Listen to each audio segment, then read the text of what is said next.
O'shaning uchun Alloh taolo bu joyda aytayaptiki, taqvo qilgin, men senga chiqim yo'lini ko'rsatib qo'yaman deyapti. Nafsingni tiy deyapti. Allohdan qo'rqqin, jamiki berkilgan yo'llarni ochib tashlayman deyapti. Bekorga taqvoni Alloh nikohga, taloqqa, iddaga bog'lamayapti. Ajrashdingmi siqilma.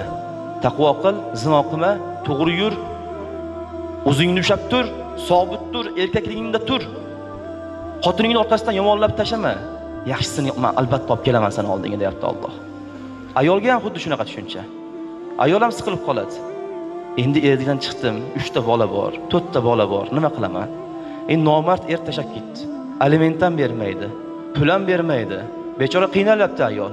Biz hayotdan bu oyatlarni ichiga kirib borsak, lol qolamizda Alloh taolo qiyomatga tushadigan oyat tushirib qo'ygan ekan. O'shaning uchun iymonga bog'layapti-da nikohni, iddani, talog'i Alloh. Nimaga desa, iymon rol o'ynaydi mana shu joylarda. Taqvo rol o'ynaydi.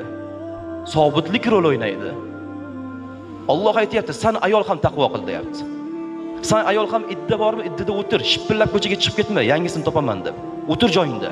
Taqvo qilgin, eshikni taqillatadi, eng zo'r taqillatadi. Taqvo qilgin, sen boy desang boyi keladi. Taqvodor desang taqvodori keladi. Xuddi o'zingga o'xshagani keladi. Har qanday odamdan xuddi o'zingizga o'xshaydigani keladimi desangiz qo'rqib ketadi ba'zida. Yaxshiroq bo'lsin deydi. Hamma o'zining ichini biladi-da, to'g'risi. Lekin qanaqa bo'lsak shunaqasi keladi. Alloh taolo aytgandek, at-toyibun lit-toyibat va at-toyibatu lit-toyibin. Al-khabisun lil-khabisat va al-khabisatu lil-khabisin. Nur surasida turibdi. Pokiza erkaklar pok ayollar uchun. Pok erkaklar pokiza ayollar uchun. Iflos erkaklar iflos ayollar uchun, zinokor ayollar zinokor erkaklar uchun degani bu.